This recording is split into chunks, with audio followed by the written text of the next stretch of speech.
بسم الله الرحمن الرحيم نحمده ونصلي ونسلم على رسوله الكريم أما بعد قال النبي صلى الله عليه وسلم لا تظهر الشماتة لأخيك فيرحمه الله ويبتليك أو كما قال عليه الصلاة والسلام۔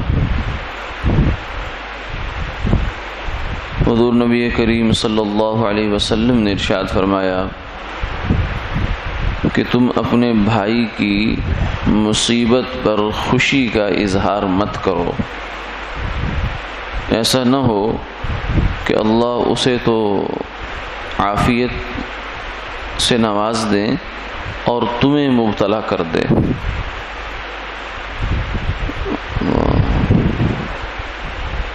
انسانیت کا اور مسلمان ہونے کا تقاضا یہ ہے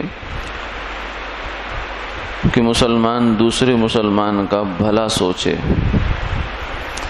فرمایا لا یؤمن احدکم حتی یحب لأخیہ ما یحب لنفسہ، تم میں سے کوئی شخص اس وقت تک کامل ایمان والا نہیں ہو سکتا جب تک وہ اپنے بھائی کے لیے، اپنے مسلمان بھائی کے لیے وہ چیز پسند نہ کرے جو وہ اپنے لیے پسند کرتا ہے۔ جیسا وہ اپنے ساتھ معاملہ چاہتا ہے ویسا معاملہ اپنے مسلمان بھائی کے ساتھ بھی جب تک نہ چاہے اس وقت تک وہ کامل ایمان والا نہیں ہے۔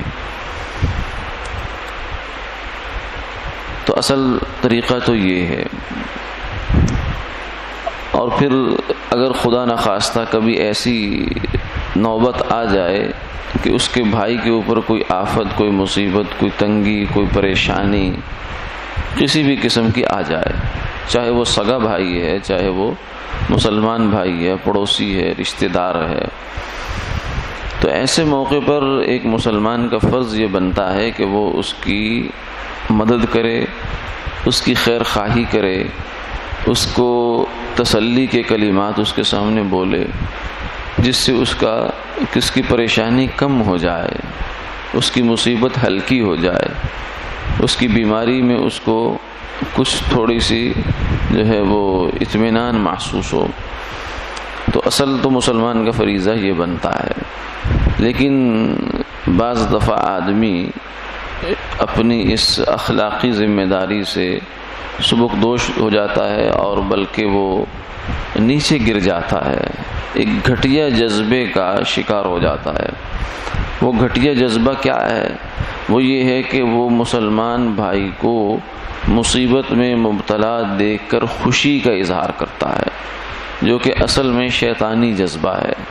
شیطان ہے کہ جس کو مسلمان کو مصیبت میں دیکھ کر خوشی حاصل ہوتی ہے، کیونکہ وہ آدمی کا دشمن ہے۔ دشمن کو دیکھ کر خوش ہوتا ہے کہ چلو دشمن مصیبت میں آ گیا، لیکن مسلمان کو ایسا جذبہ زیب نہیں دیتا۔ آج کی حدیث مبارکہ میں آپ نے یہ فرمایا کہ جب تمہارا بھائی کسی مصیبت میں مبتلا ہو تو تم اس پر خوشی کا اظہار نہ کرو، بلکہ مسلمان بھائی تو بہت دور کی بات ہے، کہنے والوں نے تو یہاں تک کہا ہے کہ دشمن بھی اگر کسی مصیبت میں مبتلا ہو جائے، کسی آفت میں، کسی ناگہانی چیز میں، ہماری دشمنی اس کے ساتھ کسی اور اعتبار سے ہے، لیکن اس کے اوپر کوئی مصیبت ایسی آ گئی، مال کی، جان کی، اولاد کی، تو اس موقع پر بھی شرافت کا تقاضا یہ ہے، اخلاق کا تقاضا یہ ہے کہ دشمن کی مصیبت پر بھی خوشی نہ کی جائے، اس لیے کہ یہ ناگہانی چیزیں یا آفتیں، مصیبتیں یہ ہر ایک کے ساتھ پیش آ سکتی ہے۔ تو اس لیے فرمایا کہ اپنے بھائی کی مصیبت پر خوشی کا اظہار نہ کرو، کہیں ایسا نہ ہو کہ اسے تو اللہ تعالیٰ دے دیں عافیت، اس کے ساتھ تو معاملہ دنیا میں بھی اچھا ہو جائے، اس کو تو اللہ تعالیٰ نجات عطا فرما دے اور تمہیں پکڑ لے۔ اللہ تعالیٰ کی ذات بڑی غیور ذات ہے، صمد ذات ہے، اس کی کسی انسان کے ساتھ رشتہ داری نہیں ہے، اس کے لیے ساری مخلوق برابر ہے۔ جسے والدین کے لیے ساری اولاد برابر ہوتی ہے، وہ کسی کو دوسرے پر ترجیح نہیں دیتے، اور اگر ایک دوسرے کے ساتھ زیادتی کرے تو انہیں اچھا نہیں لگتا. اسی طرح اگر ایک انسان دوسرے انسان کی مصیبت پر خوشی کا اظہار کرے تو اللہ کو بھی یہ پسند نہیں ہے. نتیجہ یہ ہوتا ہے کہ اللہ اس کو تو عافیت عطا فرماتے ہیں اور اس کو اس مصیبت میں مبتلا کر دیتے ہیں. اسی میں شامل ہے وہ بات بھی کہ کسی شخص کے اندر کوئی عیب ہو تو آدمی اس کو اچھالتا پھرے. تو اللہ تعالیٰ بعض دفعہ ایسا انتقامی معاملہ ہوتا ہے کہ مرنے سے پہلے اسے بھی اس عیب میں مبتلا کر دیا جاتا ہے. اللہ تعالیٰ حفاظت فرمائے. آمین آمین یا رب العالمین.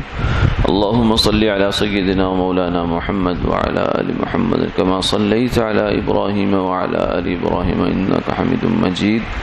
اللہم بارک علی محمد وعلی آل محمد کما بارکت علی ابراہیم وعلی آل ابراہیم انکا حمید مجید. لا الہ الا اللہ یا ارحم الراحمین. لا الہ الا اللہ یا ارحم الراحمین. لا الہ الا اللہ یا ارحم الراحمین.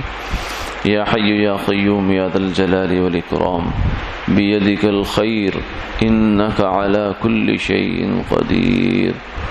اللهم اغفر لنا وارحمنا وعافنا واهدنا. اللهم اشفنا واشف مرضانا ومرضى المسلمين.